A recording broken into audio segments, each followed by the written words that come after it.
चांगलवाडीचा बुलंद आवाज माजी नगरसेवक आदरणीय सचिन भाऊ कदम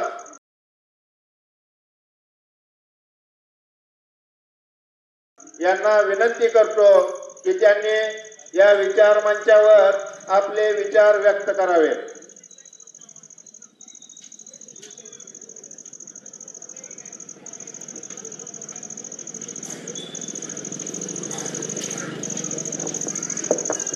सर्वप्रथम मी आमचे मित्र डॉक्टर नामदेव कस्तुरे सर यांना विनंती करतो त्यांनी मंचावर विराजमान व्हावं आणि या ठिकाणी उपस्थित असणाऱ्या राष्ट्रवादी महिला अध्यक्षा आणि त्यांच्यावर आलेली त्यांची टीम त्यांनाही विनंती करतो की आपण पहिल्या खुर्चीवरती बसावं जोपर्यंत प्रमुख पाहुण्यांचं आगमन होत नाही तोपर्यंत।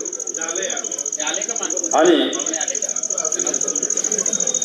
या माईकचं कंट्रोलिंग ज्यांच्या हातात आहे त्यांना माझी विनंती आहे की या ठिकाणी जसा वक्ता बोलेल त्यांचा आवाज जसा आहे त्या आवाजाला कमी जास्त करण्याचं काम आणि योग्य रीतीनं आवाज या सर्वसामान्य जनतेसमोर पोहोचवण्याचं काम तुम्ही व्यवस्थितरित्या करावं अशी एक तुम्हाला विनंती आहे। मित्रांनो, या नांद्रे गावातील सर्व मतदार बंधू भगिनी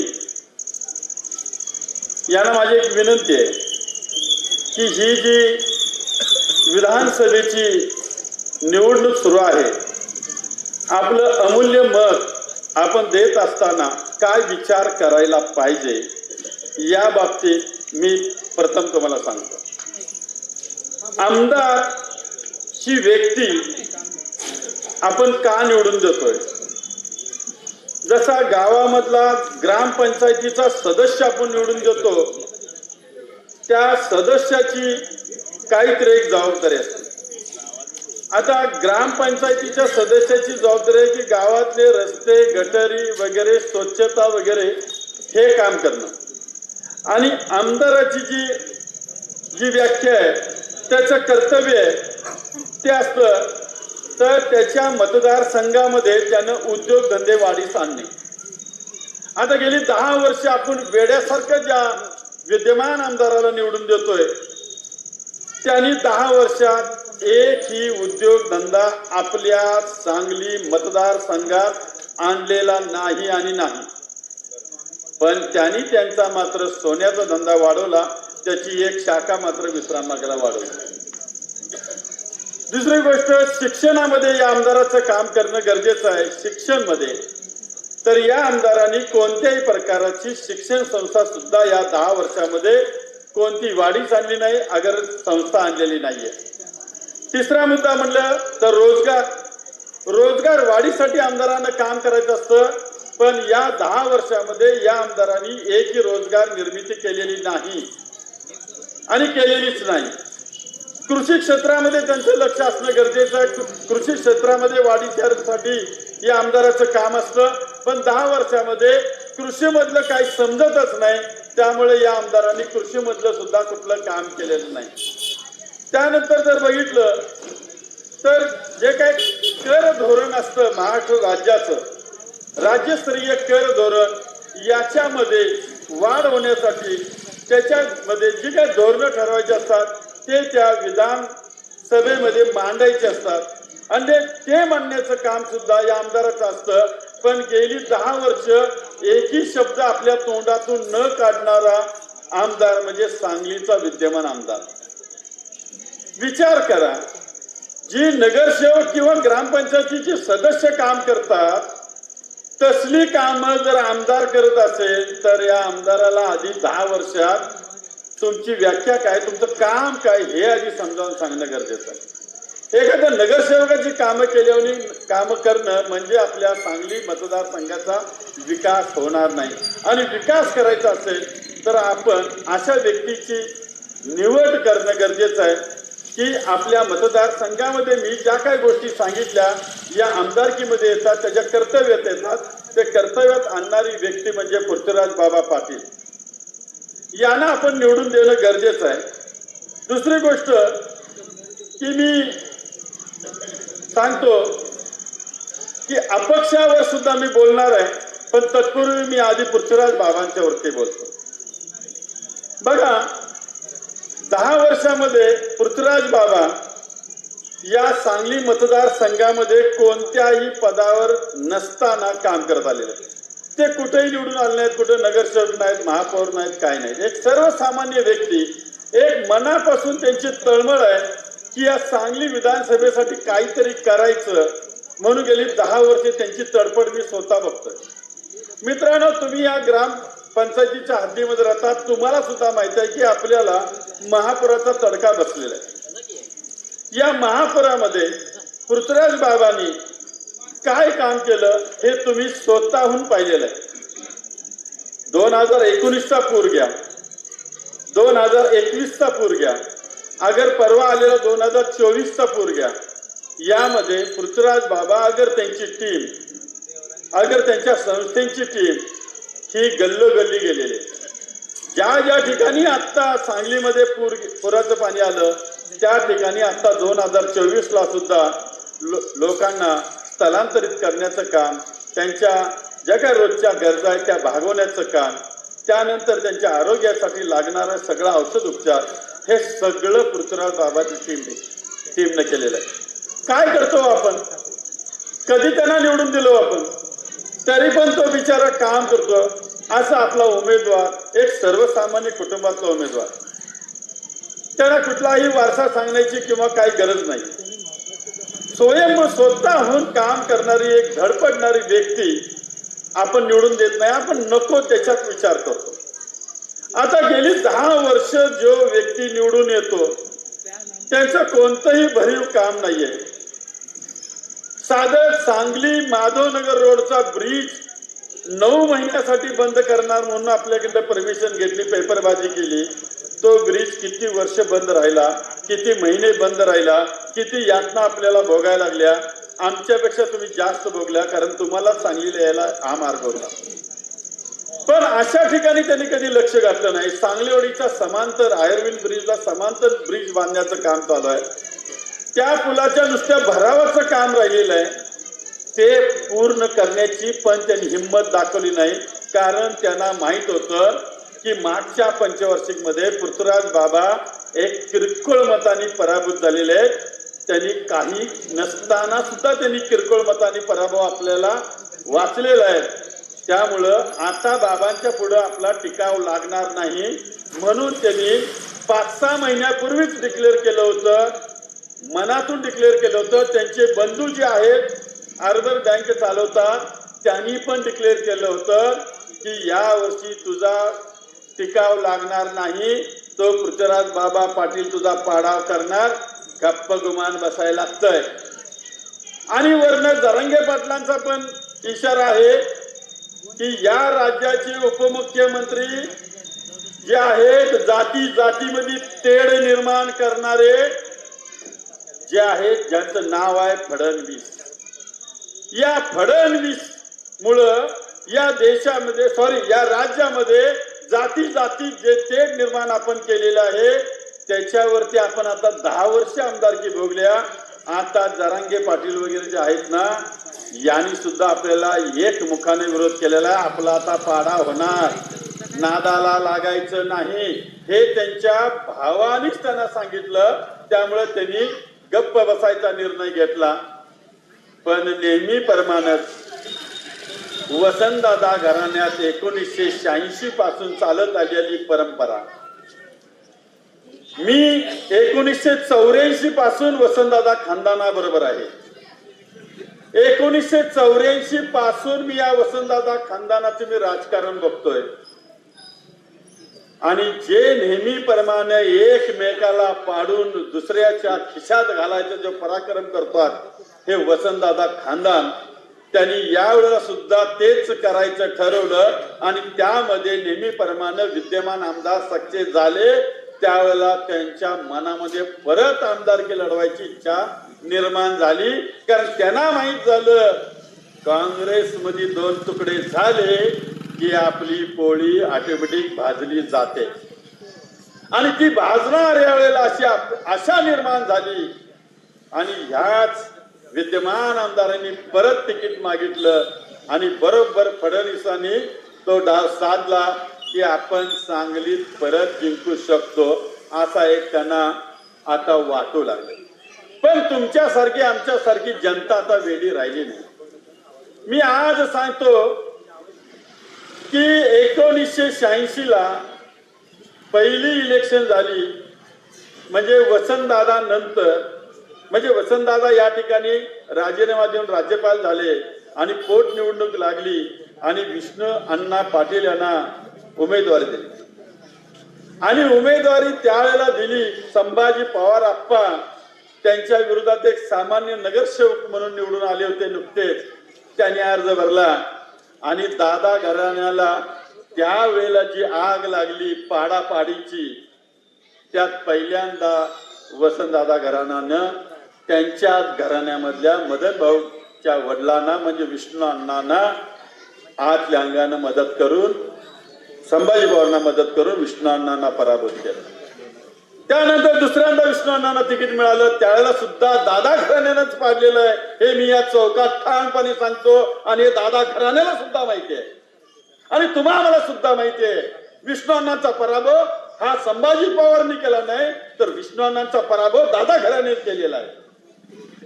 त्यानंतर मदन भाऊ आले, त्यानंतर प्रकाश बापूंना तिकीट देण्यात आलं. प्रकाश बापूंना तिकीट देण्यापूर्वी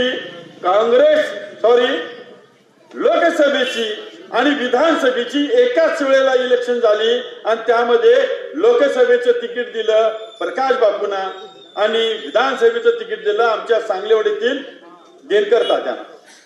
आणि या दोघांनी इलेक्शन लढली आणि त्यावेळेला मात्र दादा घराणे एकत्र आलं आणि त्यावेळेला दादा घराण्यानं 2 वेळा विष्णू अण्णांना पाडलं होतं आणि त्यावेळेला दादा घराण्यातच तिकीट मिळाल्यामुळं खाली आमदारकी त्याच वेळेला असल्यामुळं पाडापाडी करता आली नाही, कारण प्रचार करताना वर खासदारकी खाली आमदारकीचा करावा लागला जिल्ह्यात. आणि योगायोगानं त्यावेळेला सांगलीची विधानसभा दिनकर तात्यांच्या रूपानं विजयी घोषित झाली.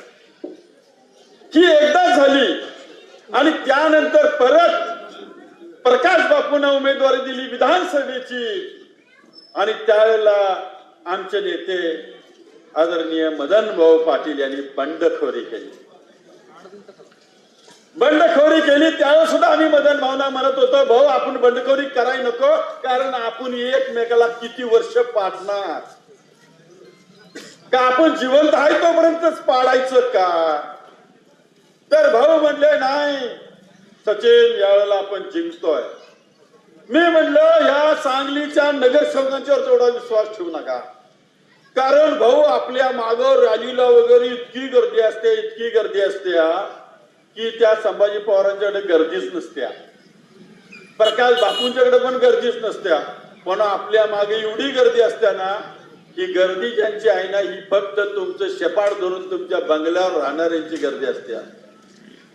तुमच्याशी फक्त जवळीकता करायची, भाऊ भाऊ भाऊ म्हणून चिटकायचं, मग सोसायट्या घ्यायच्या, ग्रामपंचायतीत घुसायचं, बँकेत घुसायचं, बँकेचं चेअरमन व्हायचं, बँकेचे सदस्य व्हायचं, हे भाऊला धरून धरून आणि नगरसेवक व्हायचं. असली लोकांचीच गर्दी भाऊ आपल्या मागे आहे. ही मतात रूपांतर होणारी गर्दी नाहीये. पण भाऊना त्यावेळेला पण वाटलं काय ना, आपण प्रकाश बापूंचा आणि संभाजी पवारांचा पराभव करू शकतोय आणि आपण निवडून येऊ शकतोय.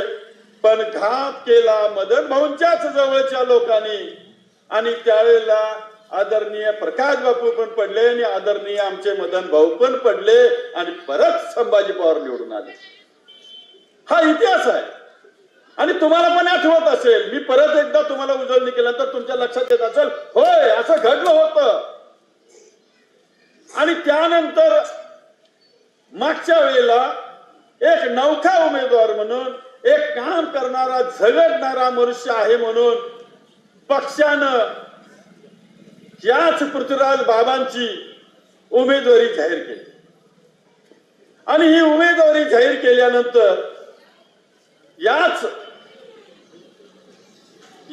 पृथ्वीराज बाबांनी याच विद्यमान आमदाराला टक्कर दिली आणि ती टक्कर सक्सेस होत्या म्हणल्यानंतर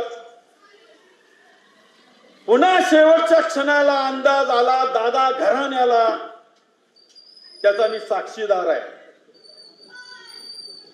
दादा घराण्याला अंदाज आला की पृथ्वीराज बाबा निवडून येऊ शका लागलेत. बाबा निवडून येणार, बाबा निवडून आला तर परत हलणार नाही. हे जनतेत घुसणार, जनतेची कामं करणार, काय न करता ह्यो मनुष्य एवढा करतोय आणि एकदा आला की परत दादा करायला घुसू देणार नाही, अशी भावना यांची निर्माण झाली. आणि शेवटच्या 2 दिवसामध्ये आम्हाला निरोप देण्यात आले की बदलावं लागतंय, बाबाला पाडावं लागतंय. आणि हे केलं ते दादा खऱ्याने केलंय, हे मी आज स्टेजवर निष्ठून सांगतोय. मला स्वतःला निरोप आला होता, या वसंतदादा खानदान मधून आला होता की बाबाला पाडायचंय. आजपर्यंत भिवून आम्ही कधी डिक्लेअर केलं नाही, आम्ही समाजापुढे मांडलं नाही. का मांडलं नाही की आपण एकदा जर आपल्याच खानदानची आबरू काढली तर पुन्हा आम्ही कुठल्या तोंडाने यांना तिकीट दिल्यानंतर मतदान मागायला जायचं. म्हणून आम्हाला नाय विलाज जाणं थांबावं लागलं होतं, गप्प बसावं लागलं होतं. पण आज मी हे ओपन करतोय, मागच्या पंचवार्षिकला पृथ्वीराज बाबांना पाडण्यासाठी वसंतदादा खानदाननं शेवटच्या 2 दिवसात आदेश दिले. मला दिले, मला काय माझ्यावर कारवाई करायची करा, काय मला मारायचं असेल तर मारा, एकदा तुम्हाला काय करायचं करा.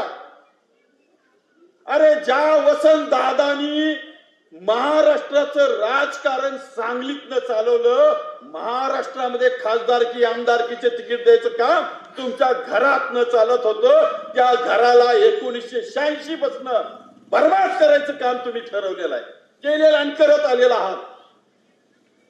आज आमचा बांध फुटला, आज आमचा बांध फुटला. आज आम्ही जाहीर ओपन करतोय की काँग्रेसच संपवतोय आणि फक्त दादा घराने संपवतोय. का हो? का या दादा घराण्यामध्ये मुख्यमंत्री पद 4 वेळा दिलं गेलं, तुमच्या घरामध्ये नगरसेवकापासून, नगराध्यक्षापासून, आमदारपासून, खासदारपासून, मंत्र्यापर्यंत सगळं काय तुमच्या घरात दिलं. अरे जनतेसाठी राबणारा एक पृथ्वीराज बाबा निवडून येतोय म्हणलं त्याला पाडता, त्यावेळेला पाडायला तुम्ही सक्सेस झाला. आणि यावेळेला पडणार नाही, कारण जरांगे पाटलांनी सुद्धा सांगितलेलं आहे की फडणवीस ज्याचा प्रचार करतोय त्याला असा पाडा की परत त्याने इसरता कामा नये. जातीमध्ये भांडणं लावायची, जातीमध्ये तेढ निर्माण करायचं, निवडून यायचं, हे यावेळेला यांची पोळी चालणार नाही. म्हणून यांनी शक्कल लढवली की आता आपणच बंडखोरी करायला पाहिजे. आणि हे ठरवून बंडखोरी झालेली आहे, बंडखोरी झाली. बाबांनी अनेक वेळा विनंती केली, अनेक वेळा पाया पडले. आदरणीय जिल्ह्याचे नेते विश्वजित कदम साहेबांनी सुद्धा त्यांना विनंती केली. वरन दिल्लीपासून, मुंबईपासून सगळ्या नेत्यांनी विनंती केली. शेवटच्या क्षणाला यांनी माग घेण्यासाठी निर्णय सुद्धा झाला होता. माग घेण्याचा निर्णय झाला त्या दिवशी आम्ही बाबांच्या बंगल्यात होतो. 2 बंगले सोडून आमच्या आदरणीय वहिनी साहेबांचा बंगला आहे. आम्ही आमच्या माऊली त्यांना म्हणतो, पण माऊली तुमचा घात कोण करतय? माऊलीना मला हे म्हणायचंय की माऊली, आदरणीय मदन भाऊ तुमचेच मिस्टर, आमचे नेते आदरणीय प्रकाश बापूंच्या विरोधात उभा राहिले आणि प्रकाश बापूंना पाडल्याचा राग आमचेच आदरणीय खासदार ज्यांना निवडून आणण्यासाठी आम्ही जीवाचं रान केलंय, अशाच सभा आम्ही ठोकल्यात. आणि तेच आदरणीय विशाल दादा पाटील यांनी शेवटच्या 5 मिनिटांमध्ये वहिनी साहेब माग घेत होते अर्ज, त्यावेळेला दादानी घेऊन दिला ना. याच्या मागचं गोड मंगाल काय? मला असं वाटतंय की दादा याच नांद्रे गावामधील किंवा माझ्या सांगरवाडीमधील जनतेनं या मतदारांनी तुम्हाला निवडून दिलंय. माझं पण मत तुमच्या विजयामध्ये आहे, पृथ्वीराज बाबाचं पण आहे, त्यांच्या कार्यकर्त्यांचं पण आहे. विसरलात अवघ्या 6 महिन्यात? अरे काँग्रेस पक्षानं तुम्हाला उमेदवारी दिली नाही, पण काँग्रेसचा ए टू झेड कार्यकर्ता तुमच्या विजयासाठी जीवाचं रान केला आणि तुम्ही अपक्ष असताना आम्ही तुम्हाला निवडून आणलं. महाराष्ट्रामध्ये एकमेव खासदार तुम्ही अपक्षाला आम्ही कॉलर ताट करून नाचलो. आमच्या अंगावरचे कपडे गुलालानं माखली, अजून सुद्धा ती धूळ निघत नाहीये. विसरलात लगेच आपल्या खानदानचा बाहेरचा मनुष्य इथं आमदार होईल आणि परत आपली परंपरा चालू राहणार नाही या भीतीपोटी तुम्ही त्यांना पाडायला एका दगडात 2 पक्षी मारले. म्हणजे मदन भाऊनी प्रकाश बापूंच्या विरोधात केलेली बंडखोरी तो वचपा काढायचा म्हणजे वहिनीच्या स्वरूपानं वहिनीला बात करायचं म्हणजे आमच्या माऊलीला बात करायचं तुम्ही ठरवलं आणि इकडे पृथ्वीराज बाबांना पाडायचा प्लॅन. अरे काँग्रेसमध्ये राहून काँग्रेसला पाडायचं. माझ्यासारखे कार्यकर्ते किती दिवस टिकणार? तुम्ही तुमच्या स्वतःच्या घरची पोळी भाजण्यासाठी ज्यांनी काँग्रेसवर प्रेम केलं त्या काँग्रेसच्या कार्यकर्त्यांचं तुम्ही हाल करायला लागलेला आहात. अरे किती दिवस चालणार आहे? किती दिवस चालणार? काय चाललंय तुमचं? आदरणीय दादा, आज तुम्ही खासदार आहात. आज मला सांगा, तुम्ही जी पेरणी करताय तेच उगवणार, तेच उगवणार. तुम्ही जे पेरणार तेच उगवणार. तुम्ही शेवगा पेरला म्हणून ऊस उगवणार नाही आणि तुम्ही डाळ पेरली म्हणून मका उगवणार नाही. तुम्ही जी घाण पेरल्या तीच उगवणार आणि ही तुमच्यावर उलटणार म्हणजे उलटणार. आम्हाला असं वाटायला लागले आता की दादा आम्ही तुम्हाला निवडून देऊन चूक केली काय? तुमच्याला ताकद दिली, 4.5 वर्ष अजून आहे, तुम्ही अजून आम्हाला मातीत घालणार असला घाला. मी तुमच्या विरोधात बोलतोय म्हणून तुम्ही आम्हाला मातीत घाला. सचिन कदम एकटा नाही, हजारो लोक आहेत आता दादा की आम्ही चुकलो म्हणणारे. एक चूक केली तुम्ही, एक चूक केली. आदरणीय वहिनी या माऊली आहेत, या माऊलींना या राजकारणाचे छक्के पंजे माहित नाहीत. अचानक आमचे नेते मदन भाऊ वारले म्हणून माऊलींनी हातात झेंडा घेतला, पण त्या माऊली रूपी तुम्ही बंडखोरी करून बाबाला पाडायचा प्लॅन तुम्ही आखलेला आहे. पण आता जनता शानी आहे दादा, जनता शानी आहे. तुमच्या त्या गुंड्या वळखायला सुरुवात केलेली आहे. आज मी पहिला मनुष्य असेल या मतदारसंघामध्ये की या वसंतदादा खानदाननं 1986 पासून आजपर्यंत पाडण्याचं काम केलंय आणि केलंयच.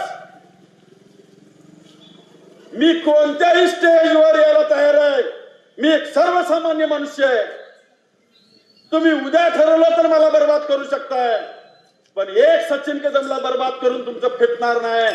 लाखो लोकांना बर्बाद करावं लागेल आणि लाखो लोकांना बर्बाद केलं तर तुम्ही कुठं पाचांगाला पण उरणार नाही. का हो? सगळं मलाच पाहिजे होय? सगळं मलाच, सगळं मला. आता तुमच्या डोक्यात आदरणीय आमचे माजी मंत्री प्रतीक दादा पाटील, तुम्ही जाहीर केलं ना मी राजकारण सोडलं. का सोडलं? अरे तुम्ही आजपर्यंत काँग्रेसलाच पाडत आला, तुमचा सुपडा सूप झाला. आता आपलं काय चालणार नाही समजलं म्हणून तुम्ही निवृत्ती जाहीर केली. तरी पण तुमच्या आमच्या सर्वसामान्य लोकांनी यांच्यावरचं प्रेम कमी केलं नाही आणि एक प्रेम वाढायला लागलं. आणि प्रेम वाढायला लागल्यानंतर मित्रांनो परत आपण दादांना निवडून दिलं आणि बरोबर मागून एंट्री झाली की हो प्रत्येक दादांची. गाव निवृत्त झालेला मनुष्य परत आला. आता वाटा लागलं की विशाल दादांना 2च मुली आहेत. मग मुलींना राजकारणात आणायचं कसं? मग आपला कंटिन्यू पारा न्यायचा कसा पुढं?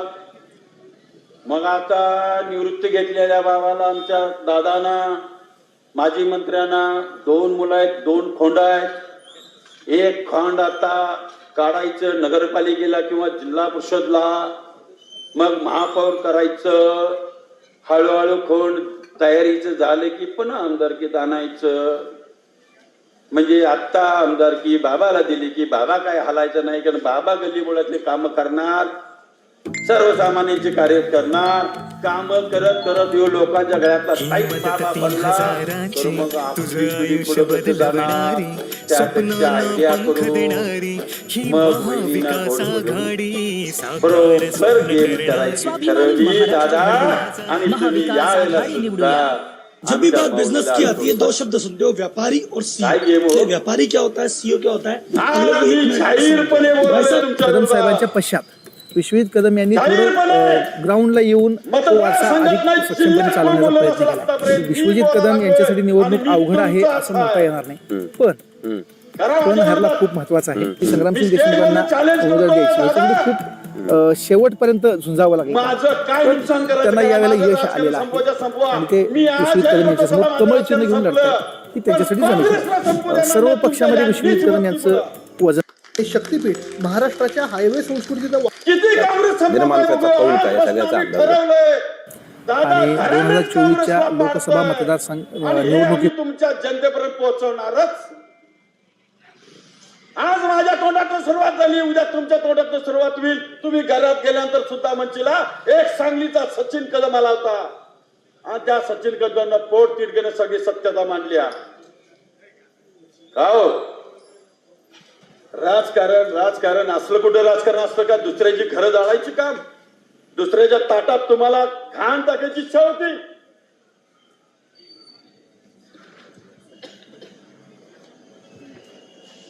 सूचना आलेली आहे की बाळासाहेब कदम म्हणजे आदरणीय आमचे जिल्ह्याचे नेते विश्वजितजी कदम साहेब आणि बाबा दर्ग्याचं दर्शन घेऊन या लागलेले आहेत.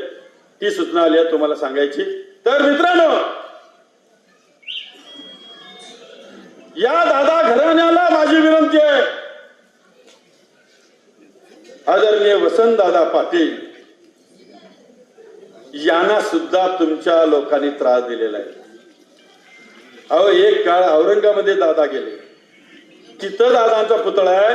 सांगलीमध्ये दादांचा पुतळा दादांनी स्वतः उभा केला, कारण त्यांना पण माहित होतं की काय करतील पुढे सांगता येत नाही. अहो अशा नेत्याची तुमची पिढी ज्यांनी राज्य चालवलं त्या काँग्रेसला पाडताय तुम्ही. असं पाडून राजकारण कधी करू नका. आणि जनतेला माझे हात जोडून विनंती आहे, ह्यांची खरी कारस्थानं तुम्हाला सांगितल्या. आता बीजेपीला निवडून आणण्यासाठीच यांनी बंडखोरी केलेले. यांना निवडून यायचं नाही, यांना निवडून यायचं नाही, यांना फक्त बाबांना पाडायचं आहे. ही सुपारी त्यांनी घेतल्या आणि ही सुपारी त्यांना फोडू देऊ नका. तुम्ही या बंडखोराला, या माऊलीना, मी त्यांचा आदर खूप करतो, कारण आदरणीय भाऊंचा मी कार्यकर्ता आहे. भाऊंच्या नंतर मी या विशाल दादांचा, प्रतीक दादांचा कार्यकर्ता झालोय. पण लगेच यांची हे कट कारस्थान काही थांबत नाहीये. आणि आम्ही किती वर्ष काढायचो, 86 पासून मी यांचं करतोय, 86 पासून यांच्या सतरंजा उचलतोय. सगळंच तुम्हाला, सगळ्यांना दादागिरी फोन करून तुम्ही दाब देता. का रे बाबा, सांगलीचं उपमहापौर पद आलं यांच्याकडं. तुम्हाला सांगतो, सांगलीचं आत्ताच ज्या वेळेला सत्ता बदलली, काही नगरसेवक फोडले राष्ट्रवादीवाल्यांनी आणि काँग्रेस आणि राष्ट्रवादीचा महापौर करायचा ठरवला, त्यावेळेला तुम्हाला सांगतो उपमहापौर पद काँग्रेसच्या वाट्याला आलं. विशाल दादानी कोणत्याही स्टेजवर सांगावं, त्यांनी उपमहापौर केलं माझे मित्र उमेश पाटील यांना. कारण का, दादा घराण्याचं रक्त म्हणून. का हो दुसरे नगरसेवक नव्हते? 5-5, 7-7 वेळा निवडून आलेले आहेत, 20-20, 25-25 वर्ष निवडून आले. त्यांना तुम्ही दिलं नाही. उमेश पाटलांना तुम्ही उपमहापौर पद दिलं 2.5 वर्षासाठी. हे तुमचं राजकारण म्हणजे आम्ही काय करायचं? आम्ही तुम्ही जे सांगेल तेच करायचं का? तुम्ही आम्हाला बादच करायचं ठरवलंय का? अहो ह्याच्यातून काय होणार आहे? काँग्रेस कार्यकर्ता संपणार आहे हे यांच्या लक्षात काय येत नाही. व्हॉट्सअप वरती फेसबुक वरती जरा बातमी कुठे व्हॉट्सअप फेसबुक बघा. या ठिकाणी मित्रांनो काय करता, वहिनीच्या कार्यकर्त्यांना म्हणजे आमच्या माऊलीच्या कार्यकर्त्यांना नकोच्या पोस्ट बाबांच्या विरोधात टाकायला होतात. ह्यांचे कार्यकर्ते टाकत नाहीत ना. ही आपली कातडी वाचून असतात व्यवस्थित. कातडी दुसऱ्याची द्यायची दावणीला दुसऱ्याच्या. हे फार हुशार गडे. आणि फेसबुकला वगैरे कमेंट्स टाकायच्या विरोधात बाबांच्या. आणि त्यांना मी विनंती करतोय, अरे भावानं समजून घ्या रे, आपण काँग्रेसचीच आहोत. आपल्या 2 तुकडे करून हे बीजेपी वाले निवडून यायच्या प्लॅन मध्ये आहेत. या लोकांनी चूक केलेली आहे. अरे या नेत्यांनी ही फूट पाडलेली आहे. आपण कार्यकर्ते एकत्र राहूया.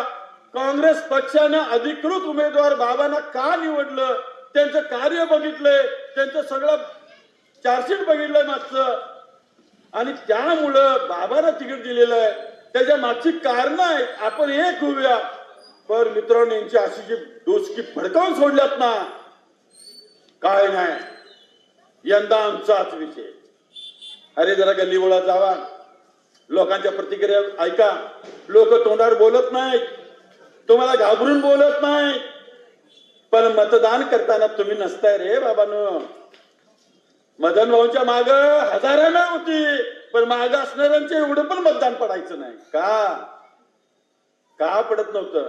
तुमच्या जवळ जी माणसं आहेत त्यांची वाढात किती किंमत जरा विचार केलाय कधी? अहो तोड दिले देवानं म्हणून काय पण बडबडायचं. ज्याला आड ना बुड काय पण बडबडायचं. अहो ह्या पृथ्वीराज बाबांनी विशाल दादाच्या वेळेला एक काँग्रेस पक्षाचे विद्यमान ते अध्यक्ष आहेत, त्यांना काँग्रेस पक्षाच्या विरोधात प्रचार करता येईल का? तुम्ही प्लीज सांगा. येईल करता? नाही करता येणार. कारण का आघाडीचे उमेदवार चंद्रकांत पाटील होते. आज विश्वजित कदम साहेबांना सुद्धा ओपन प्रचार करता आला नव्हता त्यावेळेला. पृथ्वीराज बाबा रात्रंदिवस कष्ट करत होते हे यांना माहित होतं. आणि एक गडी ज्याला ग्रामपंचायतीचा ग्रामसेवक ग्रामपंचायत एक सदस्य निवडून आणायची लायकी नाही, आणि उगाच त्यांचं शपाट धरून धरून धरून पदावर जातात, 55 लाखाच्या गाडीतनं फिरतात, गावात 55 माणसं विचारत नाही त्यांना. आणि असा माणूस म्हणतोय की बाबांनी दादाचा प्रचारच केला नाही. अरे अरे अरे अरे अरे अरे अरे किती फोटो दाखवून किती काय पुरावे दाखवू. खुद्द विशाल दादा आणि हे पृथ्वीराज बाबा रात्री 2-2, 2:30 वाजता मी बघितलं होतं ना मध्यरात्री. मग बाबाला काय सांगली दाखवायला नेत होता काय? का गल्लीमुळे माहित नव्हतं बाबाला? मग ते कशासाठी नेत होता? आणि त्या माणसाला पाडायसाठी प्लॅन करताय. अरे काय तुमचे दुरुत विचार रे बाबांनो. अरे जग चंद्रावर चाललंय, किमान डोंगरावरती जावा. घरात पाठी उलटी घालून पाठीवर उभारला म्हणता आलो बघ चंद्रावर. कोण कॉम्प्रोमाइज करणार तुमच्या असल्या विचाराचे? उगाच लोक भेतात भेतात भेतात. काय मर्डर करणार हो तुम्ही? काय तुमची हा हिंमत? करायचं असेल तर या. कुचक राजकारण सोडा. कुचक नाचक इटक अरे वाटायला पाहिजे काय ना काहीतरी. आज एक सर्वसामान्य माणूस घरावर तुळशी पत्र ठेवून बोलतोय मी. राजकारण गेलं चुलीत. माझं घरानं राजकारणात संपू दे, पण तुमच्या गुंड्या ओपन करणारच. का रे बाबा ठेका घेतला का तुम्ही काँग्रेस पाडायचा? अरे दादांचा फोटो लावताय तिथं, त्या दादांची शपथ घेऊन सांगा की दादा आम्ही काँग्रेस पाडतोय. चांगलं का वाईट? चांगलं का वाईट? दादा जर असं तर उठून जर बोलायची ताकद असतं तर पायताना हाणलं असतं, सोडलं नसतं दादानं समाधीच्या तिथनं. उगाच ते उठत नाहीत आता समाधीत आहेत म्हणून बोलताय खोटं. नाटकी प्रेम तुमचं. दादांचा फोटो घालून काँग्रेसला पडताय. कधी केलं का दादांनी असं? अरे दादांच्या मांडीवर मी बसत होतो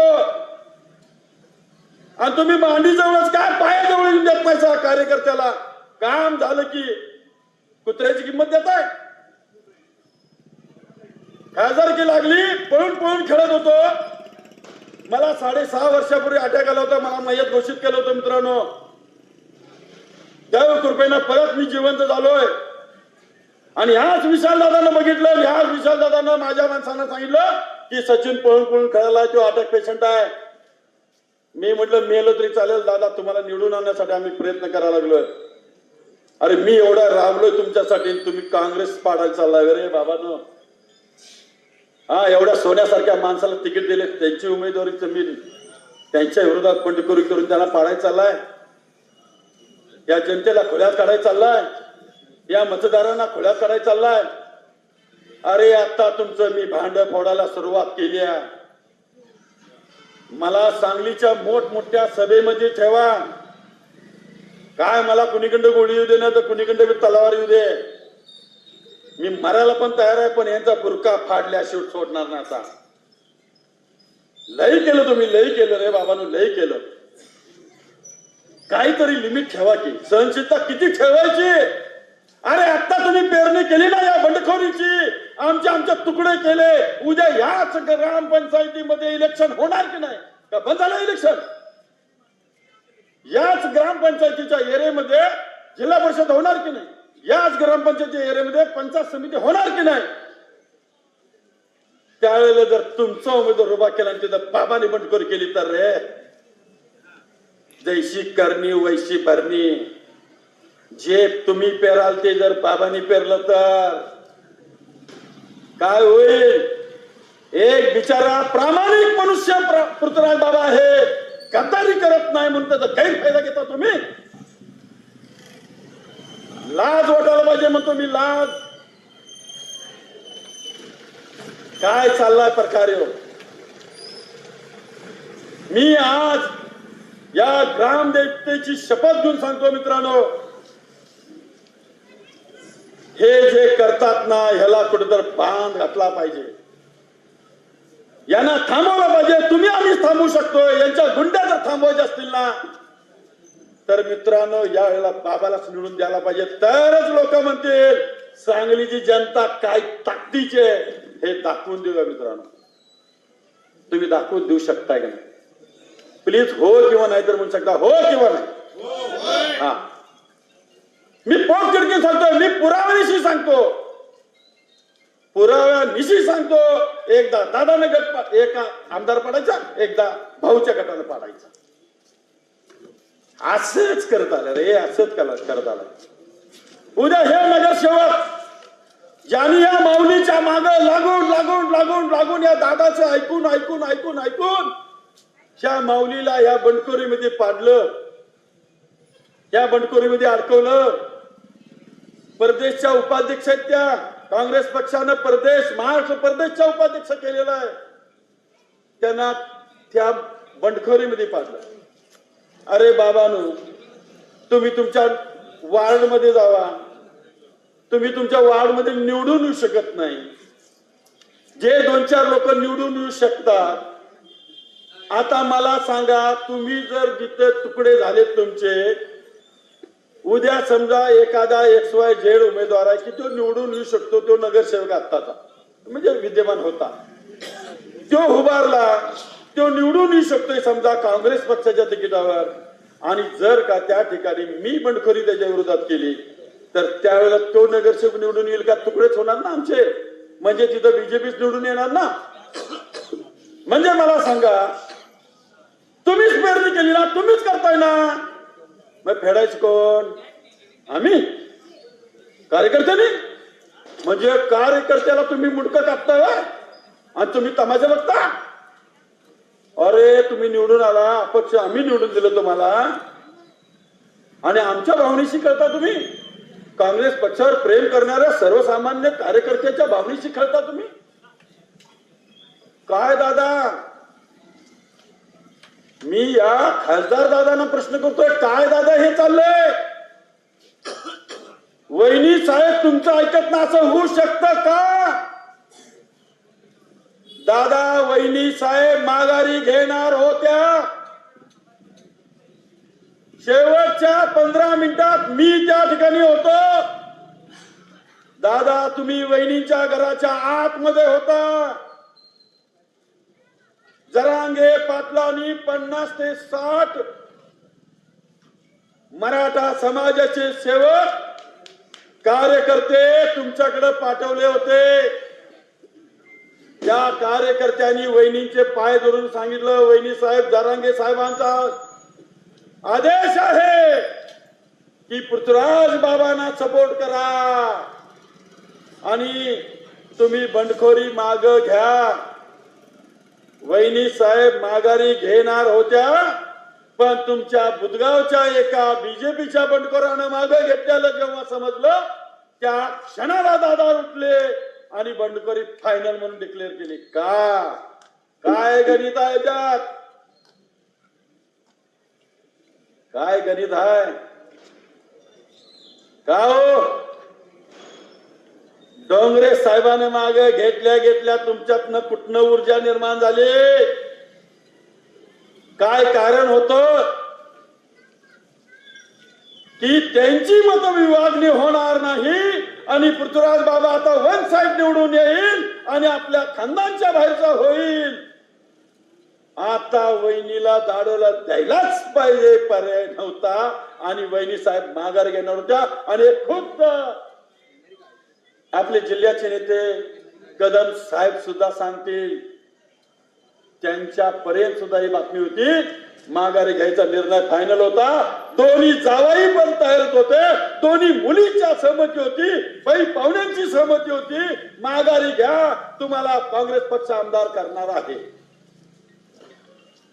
एवढं सगळं असताना, ह्या आमच्या माऊलीला आमदार व्हायची संधी असताना, या पृथ्वीराज बाबांना हजारोच्या संख्येनं आमदार व्हायची संधी असताना, त्याच्यामध्ये तुम्ही आग ओतली, रॉकेल ओतलं, पेट्रोल ओतलं, घाण केली दुसऱ्याच्या ताटात. तुम्ही का रे बाबा नो का केली? हा मी प्रश्न करतो, उत्तर देता आलं तर कुठल्या स्टेजवर द्या, मला बोलवा, मी त्या स्टेजवर यायला तयार आहे. का फेसबुक वरनं मला प्रश्न केला गेला की तुमच्या घरामध्ये 2 पिढ्या नगरसेवक पद दिलं. अरे वेड्यानो, माझ्या घरात नगरसेवक पद झालं हे कसं झालं तुम्हाला माहिती नाही. माझ्या घरात 15 वर्ष अपक्ष नगरसेवक आहे, 15 वर्ष अपक्ष नगरसेवक पद आहे आणि शेवटचं 20वं वर्ष फक्त एकच पंचवर्ष काँग्रेस खंड आलेला आहे. मग माझ्या घरावर याचे उपकार आले कुठनं?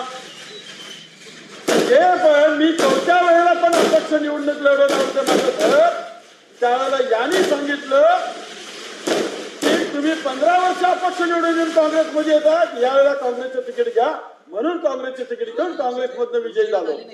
आमच्या सांगलवाडीमध्ये सुद्धा असंच कुरघुडे करतात, आमच्या गावात सुद्धा असेच तुकडे पाडतात. तर मित्रांनो, आजचे वक्ते आदरणीय कदम साहेब या ठिकाणी हजर झालेले आहेत. तुम्हाला आता आवाज यायला लागलेला आहे. मला खूप वेळ बोलण्याची संधी महावीर पाटील यांनी दिली. तुम्ही सुद्धा मला एवढा वेळ ऐकलं. माझ्या तोंडातून बोलण्याच्या ओघामध्ये एखादा शब्द चुकीचा गेला असेल तर मी माफी तुमची मागतो, पण पक्षाशी गद्दारी करणाऱ्या कोणत्याही नेत्याची मागत नाही आणि नाही. मी तुमची 10 माफी मागतो माझ्या हातनं काय चूक झाली असेल तर. पण ज्या पक्षाला पाडण्यासाठी, या काँग्रेस पक्षाला पाडण्यासाठी या दादा घराण्यांनी तयारी केली, त्या दादा घराण्याची मी कदापि माफी मागणार नाही. मी सांगतो, मला संधी द्या सांगलीच्या स्टेजवर. मी सांगलीच्या स्टेजवर सुद्धा याचा भुरका पाडतो आणि ती संधी मिळावी अशी विनंती करतो. या तुमच्या चरणी थांबतो. जय हिंद, जय महाराष्ट्र आणि पृथ्वीराज बाबांना साथ द्या ही विनंती. धन्यवाद भाऊ. आणि आता सांगली जिल्ह्याचा धन्यवाद आदरणीय बाळासाहेब